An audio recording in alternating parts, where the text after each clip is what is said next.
What's up, bud? Hey Mark, how's it going? Good little collection of DVDs going there. Yeah, thanks for Oh, I noticing. see that. Absolutely. We got The Departed, Three Kings, Perfect Storm, Instant Family, Boogie Nights, Basketball Diaries. I can't see what the other one is in the back corner. Oh, Uh, Italian Job. yeah, and I Heart And Huckabees. I So no, Heart Huckabees. Exactly. Wow. Thank you, yeah. bud. Yeah, you're welcome. Paul McGuire Grimes, KSTP, Minneapolis, St. Paul. Mark, it is really great talking to you again today. I'm not a big video gamer, so I've not played the game, but I really had fun with the movie. So congratulations. Well, thank you. That was the goal because the game itself is so cinematic. You know, it really is about great storytelling and a big action adventure. So we always knew that it would really translate well and adapt to a feature film and work for audiences that didn't necessarily know the game. But we first and foremost wanted to satisfy the gamers. I mean, it sold over 40 million copies. But we knew that this would be for anybody. It's such a big, fun, tentpole adventure movie, kind of like an Indiana Jones. Oh, absolutely. And it works really well. Like you and Tom have really great chemistry together, and you do the comedy and the action so well. Was there any friendly competition between the two of you in terms of the stunts and the training needed for the movie? Well, with all the stunt stuff, I wasn't trying to compete. I'd let him do all the flipping and rolling around that he wanted to do. And I think he was excited about it because it was the first time that he wasn't in the Spidey costume getting to do action. So people knew that it was actually him. Yeah. But you know, I'm playing the elder statesman, and all the scenes in the movie, I was always manipulating him into doing all the physical stuff anyway. And Right. I'd complain that I have a bad knee or a bad hip or something else. And next thing you know, I'd show up at the end, and I'm, you know, getting the keys or whatever I needed to get. But with the humor, yeah, I was always throwing him curveballs because we always felt like we had a really good script, but the way to make the movie great was the chemistry between us and elevating it by having great banter and just people wanting to see us come together. Right. No, oh, absolutely. Now, Yeah. what's the most exciting thing for you about filming internationally? Did you get a chance to explore Barcelona and Berlin? We started to in the very beginning, and then we were supposed to start principal photography, and we got shut down because of COVID. Basically, this was like when the whole world shut down. And then when we came back, everything was kind of shut down, and we had to, you know, adhere to all the protocols and stuff like that. So it was actually a bit frustrating and hard because I was also that far away from home with my wife and my kids were then now kind of quarantined at the house.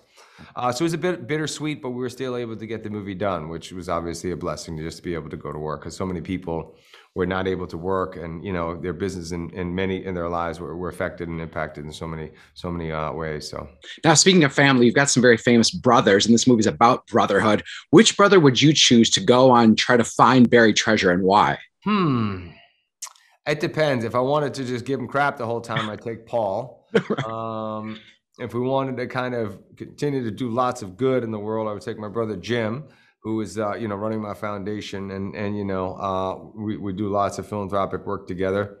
Donnie and I would probably fight and argue, and then have a blast. And my brother Bob, I mean, I probably my brother Arthur because he's the most resourceful. He's a carpenter, contractor, and any of those puzzles, any of that thing, he could probably figure out on his own. That is so funny. We have some Wahlburger sauce in our fridge right now, by the way. Oh, nice. Do you think about fan pressure when you're adapting someone that is so beloved by fans, and how do you deal with that mindset? 110%. I mean, we have to first and foremost make sure that we're satisfying the diehard hardcore fans who have literally bought 40 million copies of the game. But then also knowing that, you know, we also want to introduce an entire audience that doesn't necessarily know about the game to the film. But yeah, it's pressure. It's almost as much pressure as, you know, depicting somebody, a real life person, and you know, telling their story. You know, which are things that I always gravitate towards. But I know the importance of that and how you need to deal with that with respect and sensitivity. So. Absolutely. That made me think of Patriots Day, which I also loved. And I got the wrap. So congrats, Mark. Thanks again for the time today. I appreciate it. It's great Thank talking. you, buddy. Appreciate it. Good to see you. Bye. McGuire Grimes, KSTP, Minneapolis, St. Paul. Tati, it is really great talking to you today. I've never played the Uncharted video game. I'm not much of a gamer, but I really enjoyed the movie and I had a ton of fun with it. So congrats. That's awesome. Thank you. Thank you so much. Yeah. It's wonderful to hear.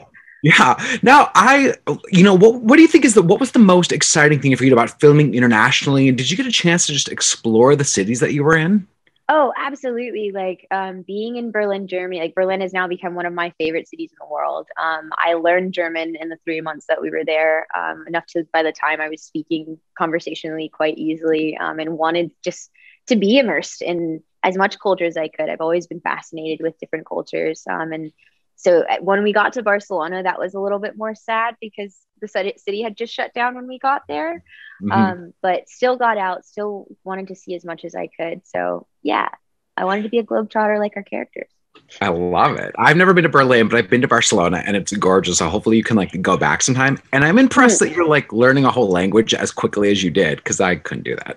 Thanks. Like I just like like I said, I just have a love of culture, a love of language, and I guess like a skill I've developed. So thanks. I love it. Now, did I read that you have a black belt in karate? And oh my God. Okay. So how did that come into play with your training? And did you pick up on the action scene just a little bit easier then? Definitely. Like it was helped me so much. Just like having a bit of that muscle memory and knowing like how to move. Like stunt choreography and fighting is definitely a much different than like, dojo karate training. It's more of a it's more of a dance and more of a performance, like as far as like learning to make your moves bigger to be able to catch it on camera and everything. But as far as the fundamentals, it definitely helped for a smooth transition. I love hearing those comparisons there. That's fascinating to me. Do you think about fan pressure or like the stakes of adapting something that's so beloved, and how do you kind of work through that mindset? I particularly with this, like, I mean, it is like, you see so many adaptations of so many things now, and like sometimes it's hit or miss. And with this though, in particular, like, though I didn't play the games beforehand, I started playing them once we started shooting. I think that we did a really good job at like keeping the integrity of the games and making that adaptation seamless, and the movie even being something that you could then go back and put in the games later. But yeah, it's definitely a lot of pressure, and I am definitely very nervous. But I think that our fans will be, I think, pleasantly surprised and quite satisfied. I hope so. I mean, I've never played the game, but I enjoyed the movie. Like I said, now you used to work pretty closely with Antonio Banderas. What did you take away from just someone of his caliber and being next to him? That you've never done too much. You're never too old to have gratitude and grace. And like working with Antonio was just a beautifully eye-opening experience in that way, because I have spoken to a lot of veteran actors that have become jaded or just a little bitter from their time.